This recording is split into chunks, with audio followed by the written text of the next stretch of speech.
ada satu desa, satu posyandu. Nah ini Muara Padang ini rata-rata 34 ya. Kalau saya tidak salah data ada 48 ya kalau tidak salah. 40 berapa? 48 posyandu di Kecamatan Muara Padang. Sungguh merupakan suatu pekerjaan yang mulia ya bagi ibu kader. Karena tapi kalau desa ada ini ya, ada insentif ya, ada ya Bu Kades ya, ada semua ya. Alhamdulillah. Aku nanya besaran Bu yang penting ado ya.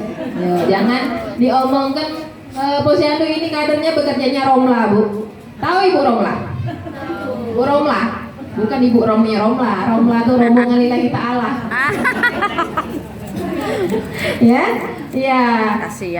Kasihan ya kalau nak ngomong ke lillahi ta'ala kakek balasannya jangan di dunia ya, di akhirat nanti ya ibu-ibu ya. Ini kadernya sudah pada senior semua ini ya. Mana ibu-ibu kader? Boleh angkat tangan Bu. Oh yang pakai baju, oh ini ibu yang kalau pakai baju kader posyandu dari provinsi memang kader setia tapi masih muda ya. Ya ada apa-apa Bu, regenerasinya jalan. Sangat sedikit orang yang mau jadi kader Bu. Betul tak? Yang paling tua siapa? Yang paling berumur, yang paling tua. Biasanya orang menolak tua. Ibu sudah berapa tahun Bu jadi kader? Oh iya, yang paling sudah desa ini ya Bu ya. Ibu apa Bu? Sudah berapa tahun Bu jadi kader? Lama sudah. Sudah 20? 30 tahun? Ibu punya SK dari pengangkatan pertama kali menjadi kader? Enggak ada. Lecek Bu balik. Udah lecek. Bukan sebentar semacam SK yang mesti dipilih ya. Kita cuma Iya, karena kan kita ini sebenarnya ada penghargaan Bu untuk kader-kader. Kader lestari namanya. Dari 10 tahun, 20 tahun, 30 tahun itu semua ada penghargaan Bu. Ya. Jadi SK pengangkatan kita sebagai kader atau mungkin cuma dari keterangan bahwa menyatakan kita tuh memang sudah menjadi kader selama 10 tahun. Tapi ya kalau yang baru-baru kan kalau ada SK-nya simpan karena nanti biasanya Kementerian Kesehatan itu memberikan penghargaan Bu. Penghargaan kader lestari namanya 10 tahun, 20 tahun, 30 tahun itu Bu. Jadi memang kerja kader itu memang ada apresiasinya, ada penghargaannya. Semua Bu Nora. Kalau pun ganti kades ya, maaf ya. Kader nanti kan dibuatkan SK baru ya, kita simpan Bu. Iya, siapa tahu nanti kita ajukan melalui Dinas Kesehatan Kabupaten Banyuasin, kita majukan ke provinsi, disetujui, Ibu bisa dapat penghargaan kader lestari namanya. Biasanya diundang ke Jakarta Bu, ada penghargaan kader teladan. Kemarin kami mengirim 2 orang Bu dari Puskesmas Kenten Laut, daerah Kenten Laut, 2 orang kader, baru pulang mereka tanggal 27 pertengahan November ini. Baru seminggu yang lalu mereka kader-kader itu. Jadi pekerjaan kita tuh mulia ya Bu ya, jadi kader. Saya pun nggak sanggup kalau jadi kader yang mesti karena bukan dari lain. Tapi ibu-ibu kader ini kan orang yang mau ya, mau untuk memajukan desanya walaupun yang dengan apa kapasitas tidak sudah tapi mereka memang yang berjiwa sosial tadi ya. Ibu-ibu tadi sudah dijelaskan bahwa kita dapat antropometri ya. Setiap posyandu dapat antropometri. Nah, ada kendala nggak Bu? Waktu kita melakukan penimbangan, pengukuran lingkar kepala, pengukuran lengan atas. Karena kemarin kami dapat info katanya rata-rata alat ukur timbangannya rusak. Error. Memang benar error. Itu kenapa Bu? Tahu dari sananya nggak tahu. Emang error ya? Nggak tahu apa baterainya apa. Karena setiap timbang Timbang. ada beda-beda ukuran. Dan kalau kami yang bayi itu memang dari sana dia datang nggak bisa dipakai. Biasanya Oh iya, jadi alas untuk pengukur tuh harus rata ibu-ibu ya, media untuk tempat menaruh timbangan tuh harus rata dulu. Harus rata dulu, dimulai dari angka 0,0, jangan begitu nimbang. Kita ada jeda dulu Bu, ada jeda dulu sebelum meletakkan bayi atau balita sebelum selanjutnya harus ada jeda dulu. Jadi bingung Bu, cek itu diomongin terus mungkin panas apalagi buatan manusia. Iya, mungkin itu tips-nya ya. Nah terus kemarin juga katanya alat ukur untuk lingkar lengan itu sama yang alat lingkar ukur kepala itu katanya udah putus ya? Kalau yang kita belum pertama antropometri itu ada satu alat yang nggak dapat lingkar kepala sebenarnya dapat ditahan kepala. Oh, Itu memang dapat satu.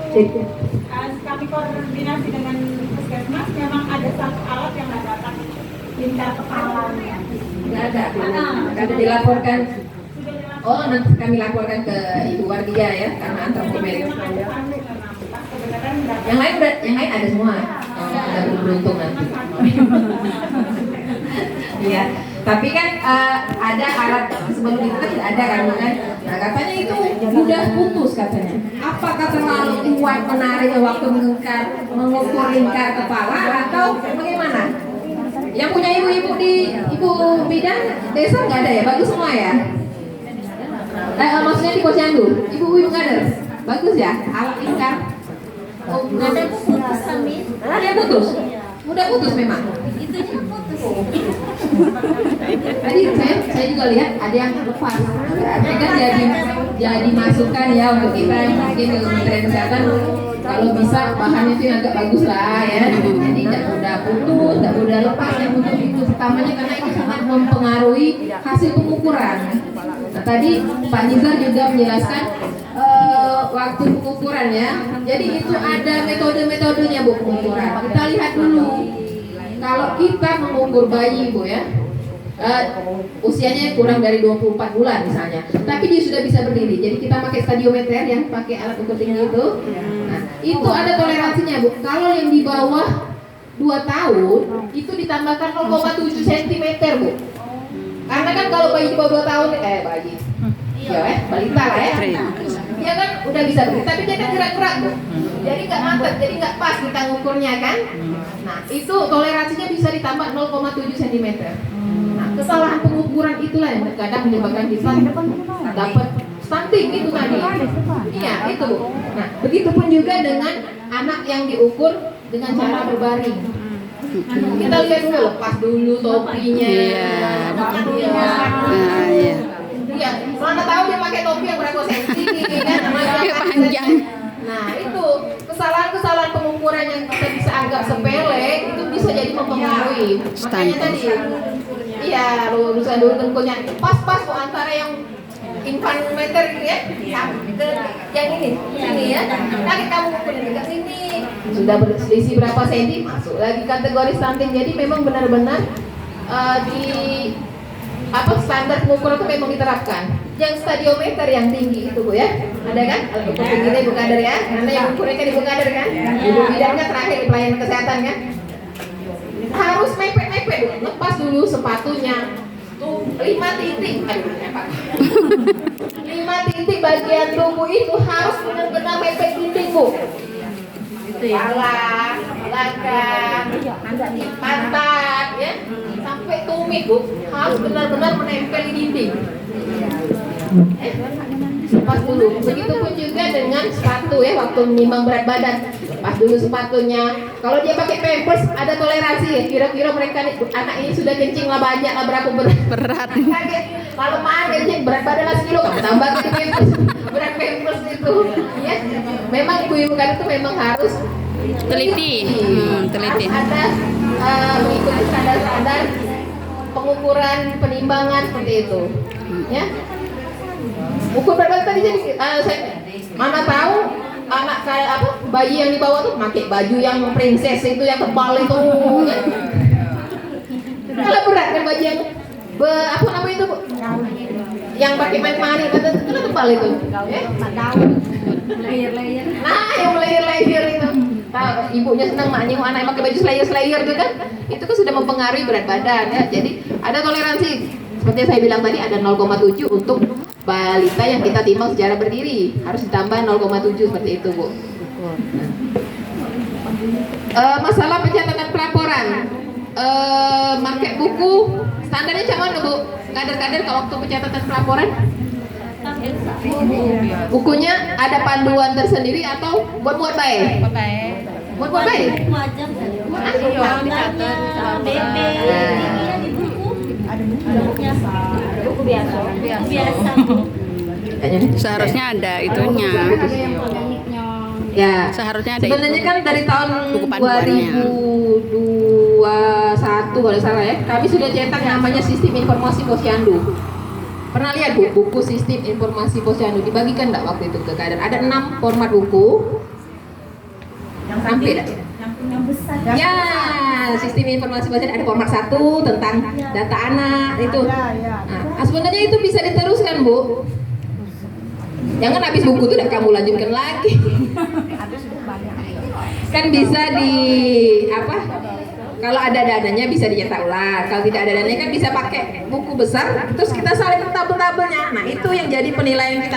Kalau ikut lomba posyandu Bu, salah satu poin indikator kriteria penilaian itu Bu, sistem informasi posyandu itu harus ada dulu. Itu yang merupakan sumber data kita Bu, pencatatannya dari situ. Kalau sudah kita terapkan sistem informasi posyandu, semua data ada di situ, lengkap Bu posyandu kita pendatanya, nggak usah buat buku-buku yang lain seperti itu. Kalau buku absen kader memang di luar itu ya, sudah bisa kita buat sendiri, misalnya buku absen kader. Terus tuh lagi sering ada pembagian PMT ya di posyandu ya, ya, yang bantuan PMT-nya dari dinas kesehatan misalnya. Roti ya. Nah, itu Ibu buat nggak buku distribusinya ke siapa yang menerima nama anak balita? Kasih aja ya.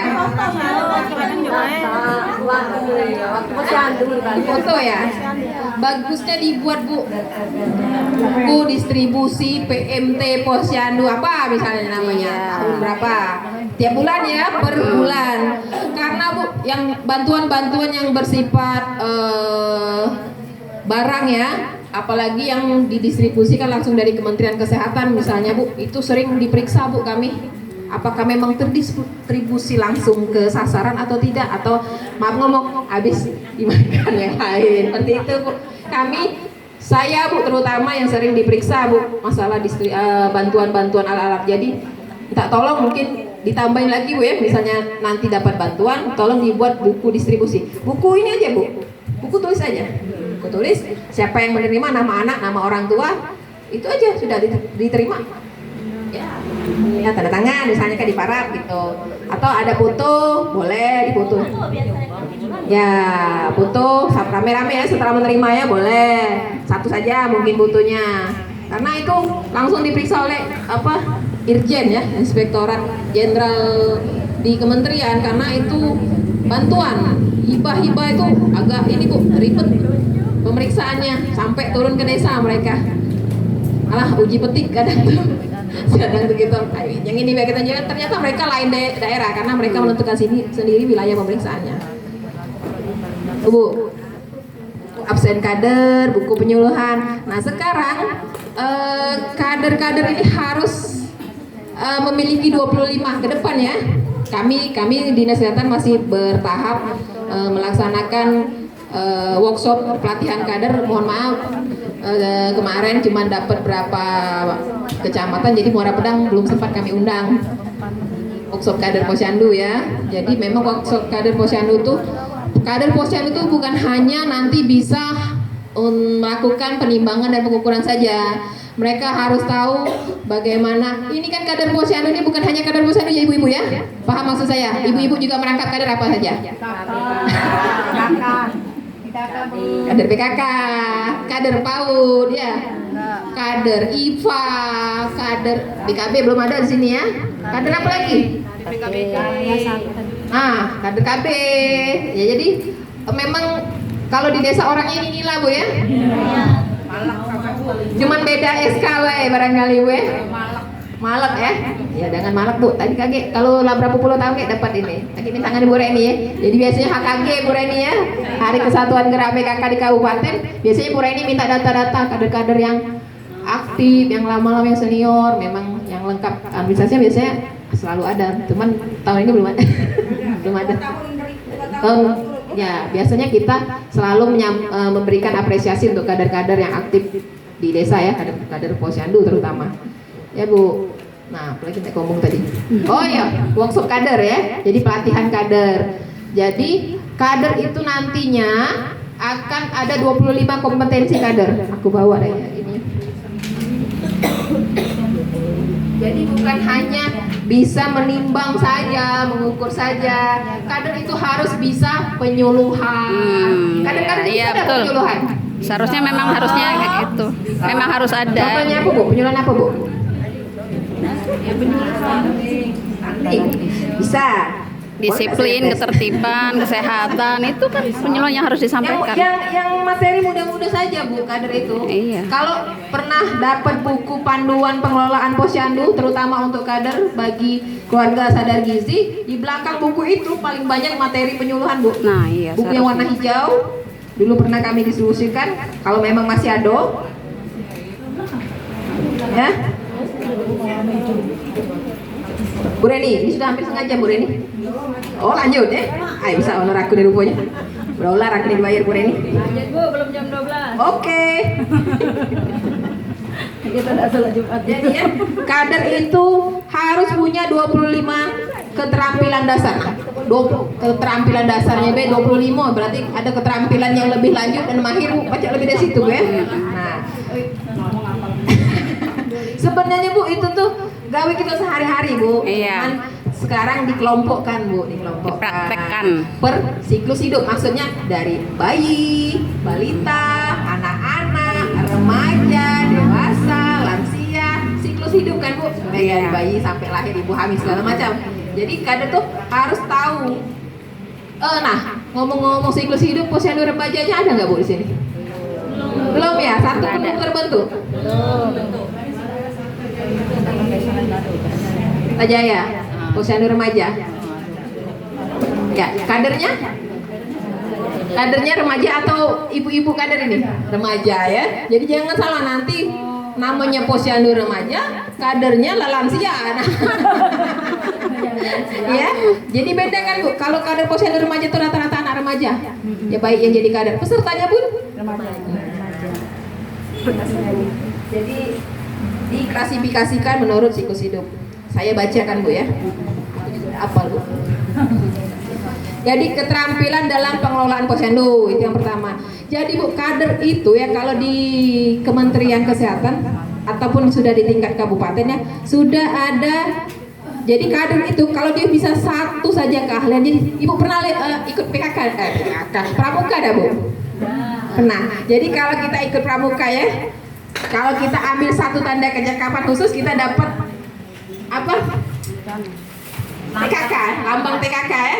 Jadi nanti kader itu pakai rompi. Jadi kalau dia bisa setelah dia bisa misalnya melakukan penyuluhan, bisa dapat 1 sampai 25, Bu, sampai rompi kiri kanan itu penuh, Bu.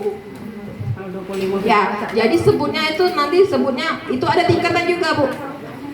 Kalau dia kadernya baru berapa kecakapan ya disebut kader purwa. Kalau sudah ada beberapa yang bisa dia lakukan disebut kader madya, dan kalau dia sudah bisa 25 kompetensi kader itu namanya kader utama. Jadi lama aja kalau dengan kader tuh rokak kalah bidan nanti ke kader itu. Kecuali melakukan pelayanan kesehatan ya. Beda lagi. Kecuali nyontek itu nih. Nyuntik tidak boleh. Tidak boleh. Sekolah dulu kamu nih. Iya, itu khusus bidan. Sekolah dulu nanya di itu. Iya. Jadi harus lakukan penyuluhan. Penyuluhannya ringan-ringan saja, Bu. Misalnya tentang ASI eksklusif. Ibu tahu ASI eksklusif? Apa, Bu? Hanya eksklusif Sampai usia? tanpa 6 bulan. 6 bulan.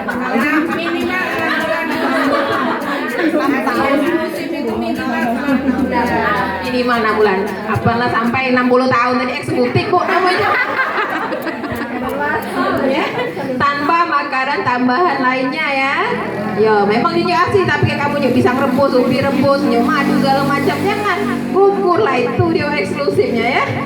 Iya. 6 bulan, Bu ya, jangan 6 tahun, Bu. Ada ya anak nyusu netes sampai 6 tahun, Bu. Sekolah SD. Ya udah terbagi lagi bapaknya kayak.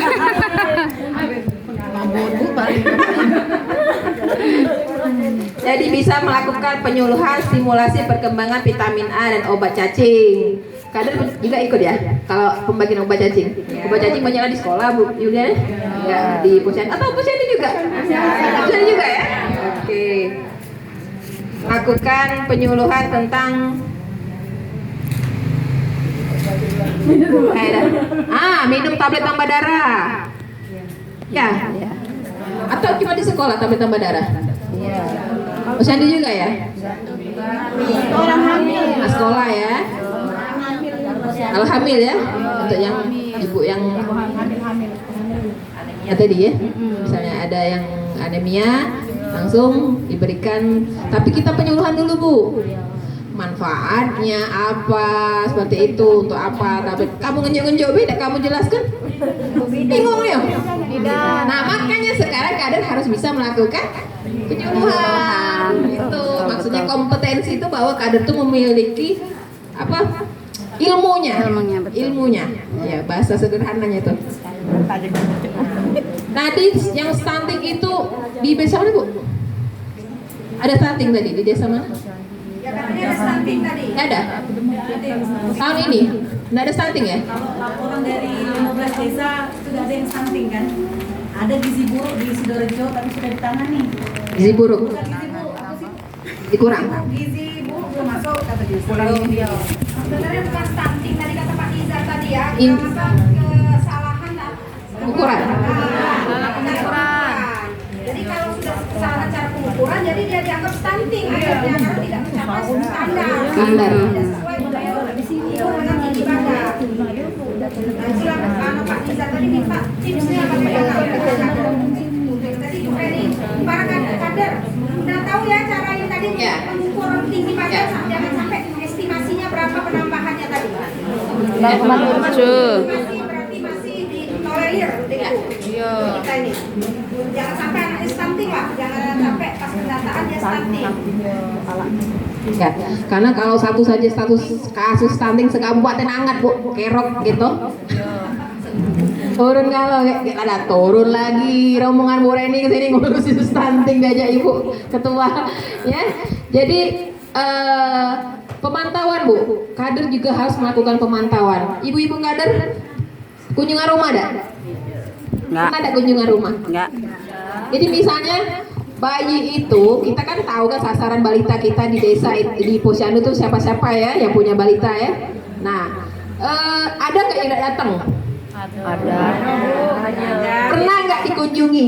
Enggak. Sebagai DKMA, misalnya dia tidak datang ya kami datangi ke rumah. Datangi ke rumah. Nah, bulan berikutnya datang nggak Bu? Enggak, sekali aja. Oh, mereka cuma lengkapi imunisasi dasar ya. 9 bulan nggak datang lagi ya. 2 tahun.